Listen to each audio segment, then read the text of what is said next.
Welcome and welcome back.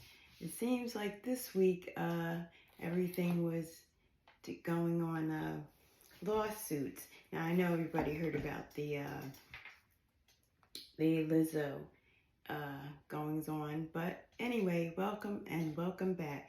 She I think she's a good artist, but seems to be some legal trouble going on with some dancers that she had in her group. I did watch the show, and she did pick a couple of dancers last year for her new show.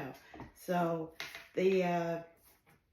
she responded on the weekend a little bit about the hostile working environment and the fat shaming. That's the only thing she addressed. So she didn't have much to say. But the lawyer that are representing the three dancers, as of now, says he's getting more tips on stories about this. Now, the one thing he said was, his name is Ron Zambrano. That's the attorney. And he said that he was speaking on behalf of the clients because they have hired him. Now, her name, the dancers are Ariana Davis, Crystal Williams, and Noel Rodriguez. They said she created a hostile environment for the dancers. They didn't go into much detail. You can read, other things about it, but a former director was supposed to do a documentary. Her name is Sophia Allison, and she came and spoke out as well now that she walked away from the documentary that was supposed to be on LIZZO's life, I guess. She said she was treated with disrespect. So it's a shame because she is a good performer, and this could really damage her reputation. This is also by a reader online, and the attorney did speak for the ladies. Now, the other lawsuits that's been going on, well, it's not a lawsuit yet, is they just sent a letter to Bravo.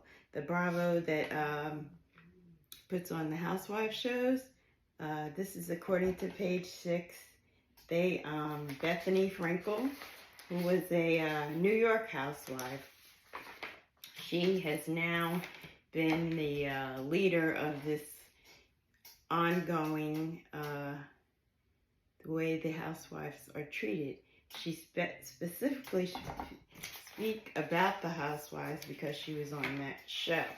She was on New York. So she already has about 80 people, crew, executives, and housewives, and other shows on the network that are going with her with this. I guess she hired these legal attorneys, Brian Friedman and Mark Gregorios, to wage a war on Bravo, NBC and Bravo.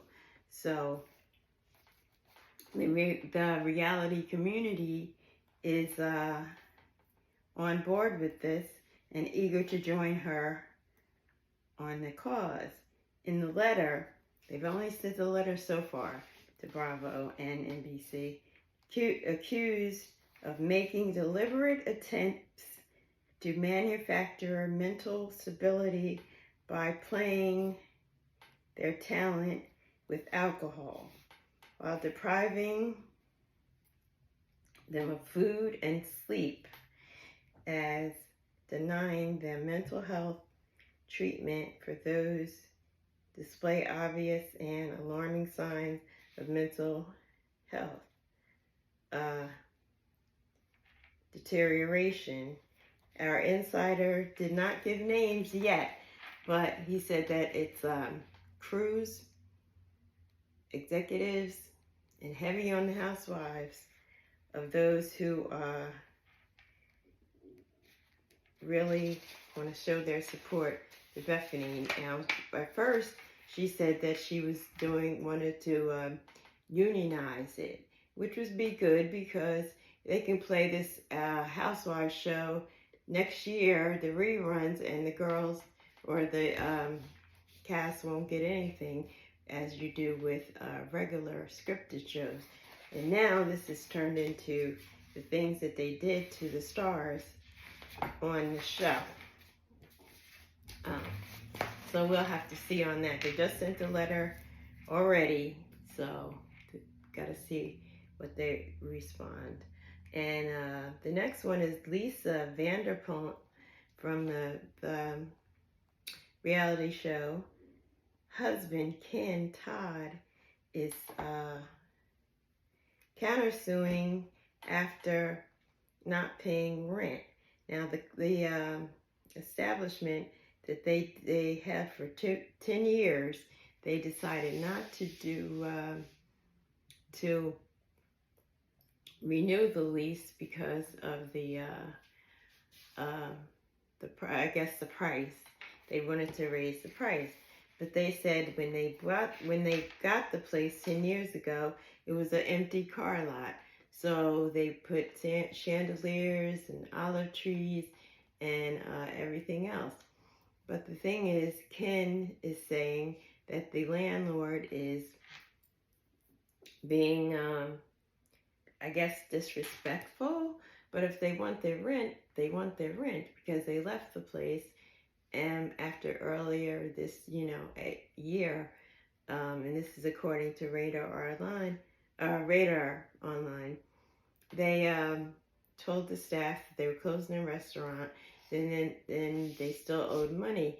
Now Ken is saying, well, if the landlord is going to be about that, they took their antiques that they had. They did not take the chandeliers or the trees, which the landlord said otherwise. Yeah. So they also took the liquor license, which, that if a restaurant is trying to open up without a liquor license and they can't do it, and he said the landlord can pay for it if they want it, but the landlord said that it came with the lease of the property. So that's another issue. And then the third thing was Ken was saying that they owe security, I guess. They owe them security for rent. And they want that as well. But if you owe a rental property, they're not going to give you their rental lease or rental security back. So I don't know if he's just mad because of the way this came out in public, but to countersue and you owe them money, I really don't know how that is gonna work. And they do say that the liquor license was a part of the lease, so I don't know how. They have other restaurants, but I don't see how they're going to win this one, because if they owe money, then they owe money. That would be the thing that I would say that they would lose on. And do you guys watch, or did you watch Chris Lee Knows Best? Todd and Julie Christie? Well, they're coming up with an appeal for their case in 2 weeks. Their daughter has a podcast, Savannah, and she said that they were going to appeal the case because a couple of people lied, and the one person that I guess he was their accountant, he stole money as well, and as long as he testified against them, he was okay. The attorney that she had with her said that if they weren't celebrities, they probably wouldn't have gone through all of this. But they kind of defrauded several banks and stole money. So I don't know how this is going to work out. 4 judges will look over the case in about 2 weeks and give their opinion, but they just got to jail, so about 6 months ago. So I don't know why she thinks that they're gonna win this as well. But I enjoyed the show, but with all this bank fraud and the FBI got documents, they said illegally, they broke into a warehouse.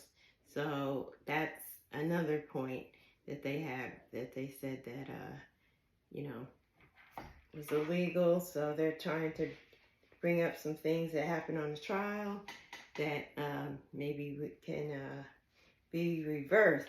Now, originally, Todd asked for house arrest. So they denied that, so we'll see.